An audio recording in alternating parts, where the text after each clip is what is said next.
We've all had a class with that guy. But as an instructor, how do you deal with it? As a fellow student, what do you do? What do you say? And better yet, if you're not sure if you're that guy, how not to be that guy? Let's talk about that.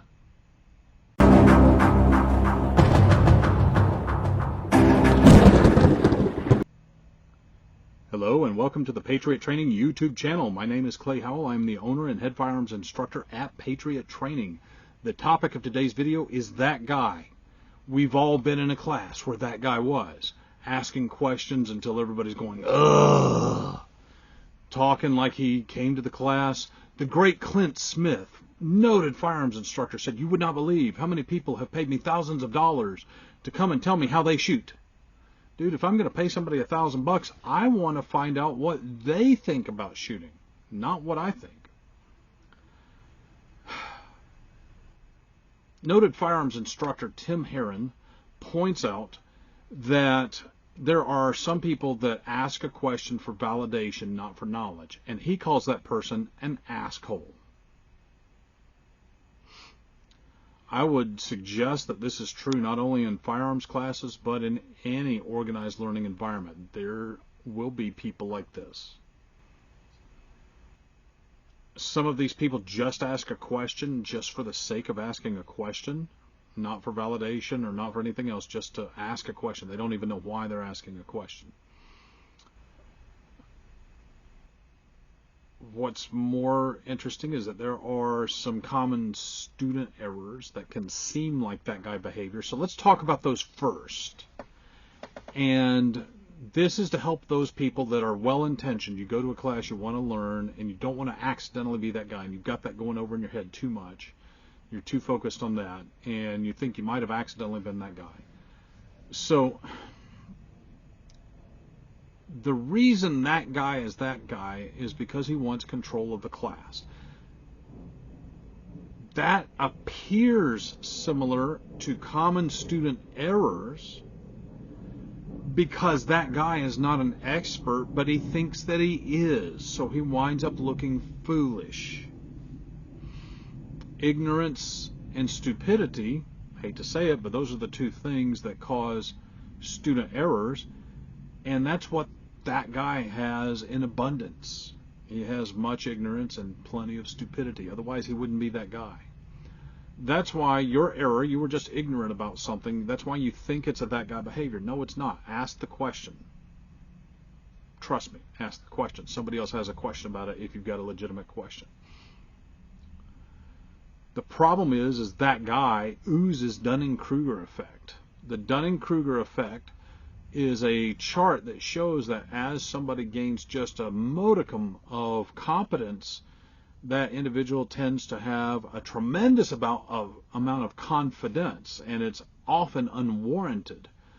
And the Dunning-Kruger effect is most prevalent in martial arts and firearms classes. That's where you see it the most. Being as I taught martial arts for 35 years, being as I've taught firearms now for 7 years, that's how come I've seen it a lot. That's how come it's easy for me to recognize and see that versus a normal student just being ignorant of a fact or what have you. So that guy oozes Dunning-Kruger. He's got minimal training, minimal skill, but some very poorly placed confidence. Dealing with that guy can be tricky. In the 1950s, psychologists Jacob Kunin and Paul Gump discovered a curious side effect of discipline. If a student was being disruptive in a class and the teacher responded with strict disciplinary measures, the student might stop, but other students would start exhibiting those behaviors. Kunin and Gump called this the ripple effect. It is demonstrated that efforts to control a classroom can backfire, especially when dealing with the ripple effect. So the teacher who's interested in controlling the ripple effect can generally do so by giving clear instruction to the student rather than by exerting pressure on them. So when you have a potential that guy behavior, or if you have a potential somebody just doesn't know, if you give clear instruction as to what to do, that solves both problems. So that's how we're going to deal with it. Additionally, we should learn some broad categories of that guy. What are some categories some flavors that guy comes in? The first is the attention hound. He's got to have it all about him. The second is the gamma, the secret king. We'll go into that some more. And the third is that person, be they former military, former police, or even a civilian, who's been in exactly one live fire fight ever in their life. And they believe that anything, any situation that you conjure up, any contrived drill is that doesn't exactly replicate the one time they saw combat is illegitimate. It's no good. And of course they have a sample size of 1, and that's not science. That could be an anomaly. We don't know. Southern Draw Shooting has a mission to educate, train, and empower. Instructor Jennifer O'Brien is the owner and lead instructor of Southern Draw Training Company. Jen is an NRA certified pistol instructor, Tennessee State certified handgun carry permit instructor, NRA refused to be a victim instructor. If you are seeking to familiarize yourself in the world of firearms, Southern Draw looks forward to helping you gain the necessary skills to help you along in your journey. Class offerings include private classes, family and group classes, women's only defensive, 2 non-shooting courses which include refuse to be a victim and avoidance and awareness. If you've been on the fence about signing up for a firearms class because you are unsure if you're ready or possess the necessary skills, call Southern Draw Training Company and let Jen help refine and prepare you for more advanced training. So how do you deal with that guy? Well, that's very good. Again, we want to start with clear instruction of what to do. Failing that, if we continue to get that guy behavior, that will separate the wheat from the chaff. The student who's there for positive purposes to learn is going to go ahead and do whatever it is that they are being told to do. The one who is that guy will push back and continue with that guy behavior. So let's talk about the attention hound.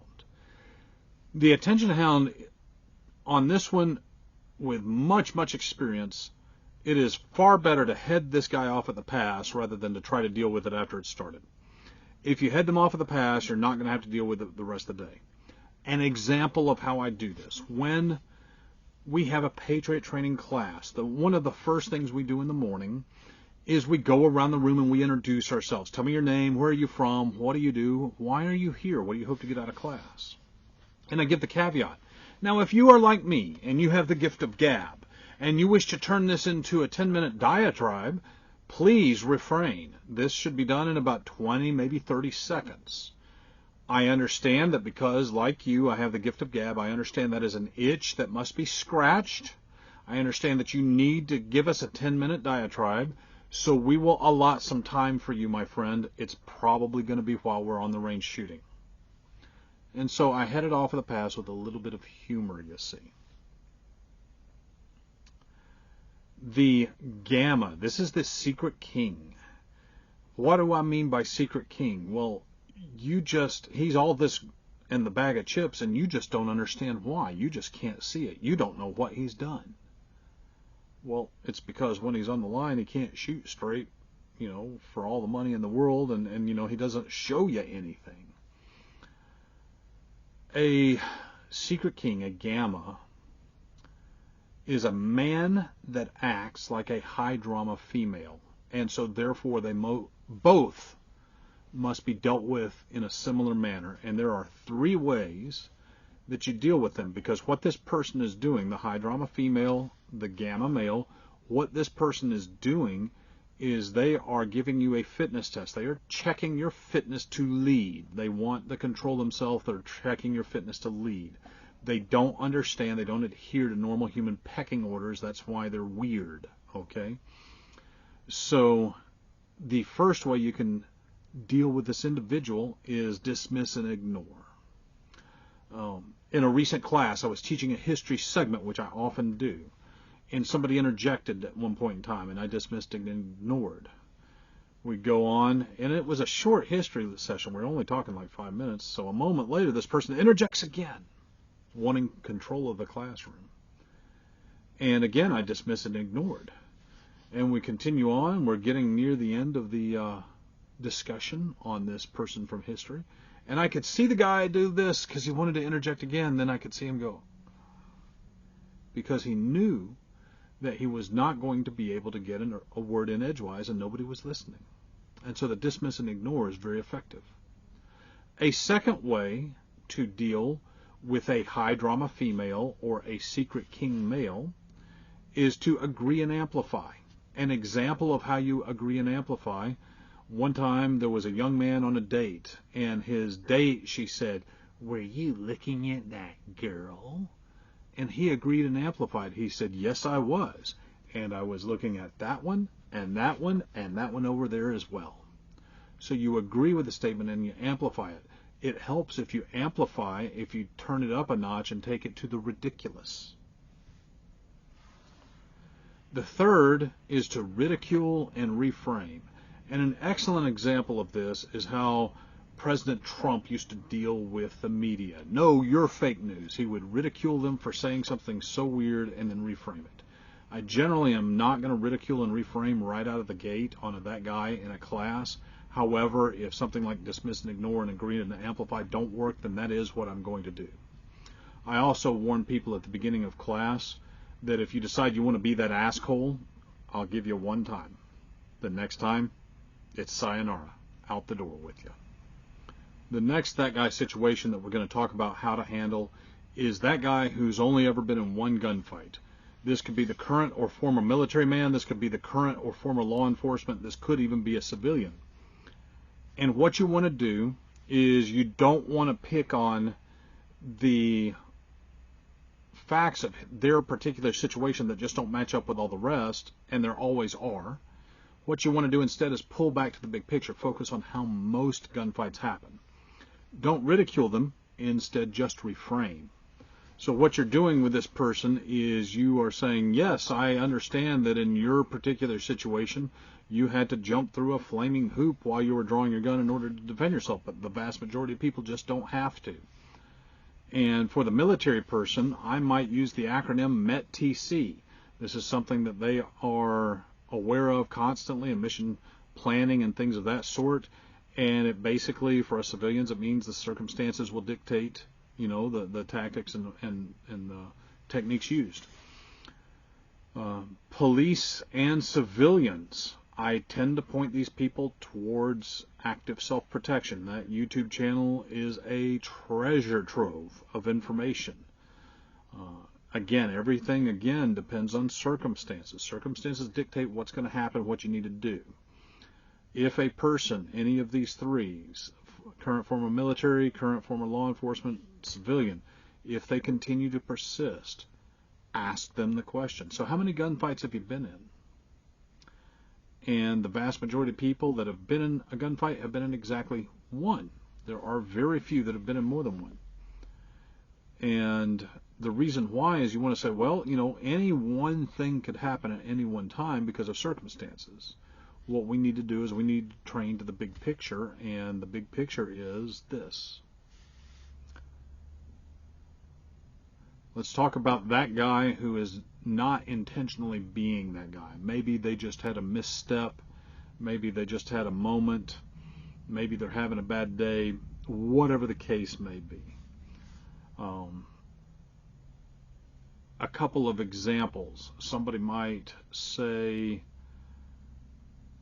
you forgot to include X. Okay. Now here's the fun thing. You cannot say, no, I didn't, because once you do that, you lose credibility. It might be somebody that starts making a statement and goes on for too long. And another one might be somebody that says, hey, are we going to do Y? Whatever Y is. And these can be seen as that guy behaviors, but they're not really. It's honest to goodness errors. It's things that a conscientious person would not do, but somebody that's just overly excited might. So when somebody is going on for too long, you find a pause, wait till they breathe, and say, thank you. Now back on to the curriculum. In the same way, somebody says, well, you forgot X. And again, you can't say, no, I didn't. So what you say instead is one of two things. You say, thank you. We are going to get to that. Now back onto the curriculum. Or, thank you. You're right. That is very important. But that is beyond the scope of this class. We can discuss that later. Same thing with the person who asks, if we are going to do Y, you can give those same replies. Thank you.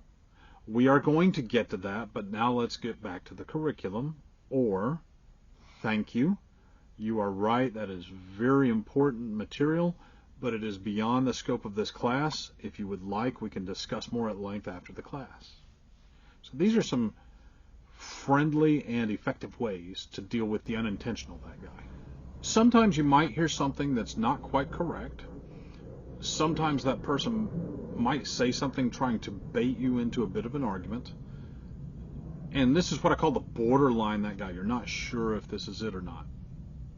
And we want to find a professional way to handle this as an instructor. So what you're going to do is you're going to avoid saying no but, because that is contrary and that gets the juices going. They want to get into that fight. Instead, say yes and. The miracle of the words yes and as a replacement for no but, I don't know how, but it works even with the ridiculous statement. Somebody once said, my Taurus is just as good as a Glock. Yes, and you should shoot your Taurus until it falls apart, just like you should shoot your Glock until it falls apart. Not ironically, that guy's Taurus broke apart later in that same class. Another example of that, we had a participant in a gun class one time. And it was a tactical class. It was all going to be close range stuff. And we were zeroing our red dots on our rifles to make sure that the bullets were hitting where the red dots were aiming. And this participant says, hang on a second, since we're at 50 yards, I'm going to go get my rifle with the big old scope because I can shoot better groups with that. I said, yes, you can get better groups with that rifle because you can see better. You're exactly right. And at the same time, you need to have this red dot zeroed to where you aim so that you can use it effectively in the rest of the class. And this individual, I'm going to be very honest with you, had been to multiple classes. We knew he was that guy, and that completely curbed the behavior for the rest of the class. So when I give these examples and when I give you these methodologies, it's not like I've never used them. They are well vetted. They are proven. It's what I teach my instructors when they go through my instructor certification class.